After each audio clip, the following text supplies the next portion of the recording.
Hello दोस्तों, देखिए आज की क्लास में हम जीके जीएस के कुछ क्वेश्चनों को सॉल्व करेंगे। अगर आप यूपी पुलिस या रेलवे आरपीएफ की तैयारी कर रहे हैं तो आप चैनल को सब्सक्राइब जरूर कर लेना। ओके, देखिए डायरेक्ट शुरुआत करते हैं पहले क्वेश्चन से। पहला क्वेश्चन क्या कह रहा है, सिंधु घाटी सभ्यता के शहरों की गलियाँ कैसी थी। तो सिंधु घाटी जो सभ्यता थी इसके शहरों की जो गलियाँ थी वो कैसी थी। तो दोस्तों इसका आपका करेक्ट आंसर है ऑप्शन नंबर ए, चौड़ी और सीधी। तो सिंधु घाटी सभ्यता की जो शहरों की जो गलियाँ थी वो कैसी थी, चौड़ी और सीधी थी। ठीक है, यानी ऑप्शन ए हमारा क्या है इसका करेक्ट आंसर है। ओके, चलिए देखते हैं अगले क्वेश्चन को। विशाल विशाल स्नागार यानी कि ग्रेट बाथ कहाँ पर मिला था। ठीक है, तो दोस्तों इसका आपका करेक्ट आंसर है ऑप्शन नंबर सी, यानी कि मोहनजोदड़ो। तो विशाल जो स्नागार जो मिला था वो कहाँ पर मिला था, मोहनजोदड़ो में, यानी कि सी हमारा क्या है इसका करेक्ट आंसर है। ओके, चलिए देखते हैं अगले क्वेश्चन को। सिंधु घाटी सभ्यता की लिपि कौन सी थी। तो सिंधु घाटी जो सभ्यता थी इसकी जो लिपि थी वो कौन सी थी या कौन सी है। तो दोस्तों इसका आपका करेक्ट आंसर है ऑप्शन नंबर बी। क्या है, ऑप्शन नंबर बी, यानी कि अज्ञात लिपि है, अभी तक इसको पढ़ा नहीं जा सका है। ठीक है, तो इसका हमारा करेक्ट आंसर क्या है, बी। अगर क्वेश्चन आता है सिंधु घाटी सभ्यता की लिपि कौन सी है तो इसका करेक्ट आंसर है ऑप्शन नंबर बी, अज्ञात, क्योंकि उसको अभी तक पढ़ा नहीं जा सका है। ठीक है, यानी इसका बी हमारा क्या है करेक्ट आंसर है। ओके, चलिए देखते हैं अगले क्वेश्चन को। मोहनजोदड़ो में सबसे बड़ा भवन कौन सा है। मोहनजोदड़ो में सबसे बड़ा जो भवन है वो कौन सा है। तो दोस्तों इसका आपका करेक्ट आंसर है ऑप्शन नंबर ए, धान्यागार। क्या है, धान्यागार, यानी कि ऑप्शन ए हमारा क्या है इसका करेक्ट आंसर है। ठीक है, ऑप्शन के ए हमारा क्या है इसका करेक्ट आंसर है। ओके, चलिए देखते हैं अगले क्वेश्चन को। सिंधु घाटी की सभ्यता के लोग किसकी पूजा करते थे।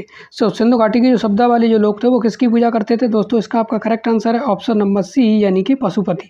तो सिंधु घाटी सभ्यता के जो लोग थे वो किसकी, पशुपति की पूजा करते थे, यानी कि सी हमारा क्या है इसका करेक्ट आंसर है। ओके, चलिए देखते हैं अगले क्वेश्चन को। वैदिक लोगों द्वारा किस धातु का प्रयोग सबसे पहले किया गया था। जो वैदिक लोग थे इनके द्वारा सबसे पहले किस धातु का प्रयोग किया गया था। तो दोस्तों इसका आपका correct answer option number D, यानी कि तांबा। तो वैदिक जो लोग थे वो सबसे पहले किस धातु का वैदिक लोगों ने किस धातु का सबसे पहले प्रयोग किया था, तांबे का, यानी कि डी हमारा क्या है इसका करेक्ट आंसर है। ओके, चलिए देखते हैं अगले क्वेश्चन को। मोहनजोदड़ो में सबसे बड़ी इमारत कौन सी है। तो मोहनजोदड़ो में जो सबसे बड़ी जो इमारत है वो कौन सी है। तो दोस्तों इसका आपका करेक्ट आंसर है option number C, great granary. ठीक है, यानी कि सी इसका हमारा क्या है करेक्ट आंसर है। ओके, चलिए देखते हैं अगले क्वेश्चन को।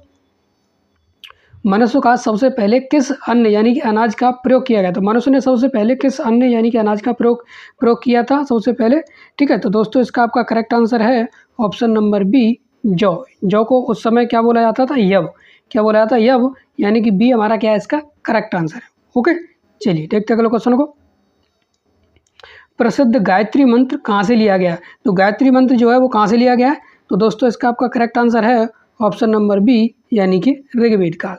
ठीक है, तो जो ऋग्वेद ग्रंथ से लिया गया है क्या, गायत्री मंत्र लिया गया, यानी बी हमारा क्या इसका करेक्ट आंसर है। ओके, चलिए देखते हैं अगले क्वेश्चन को। भारतीय प्रतीक चिन्ह सत्यमेव जयते कहाँ से लिया गया है। तो भारतीय जो प्रतीक चिन्ह है सत्यमेव जयते वो कहाँ से लिया गया है। तो दोस्तों इसका आपका करेक्ट आंसर है ऑप्शन नंबर सी, मुंडको उपनिषद। ठीक है, मुंडको उपनिषद से लिया गया, यानी कि सी हमारा क्या है इसका करेक्ट आंसर है। ओके, तो दोस्तों आज की क्लास में बस इतना ही। अगर वीडियो अच्छी लगी हो तो चैनल को सब्सक्राइब जरूर कर लेना। ओके, चलिए मिलते हैं नेक्स्ट वीडियो में ऐसी और क्वेश्चनों के साथ। ओके।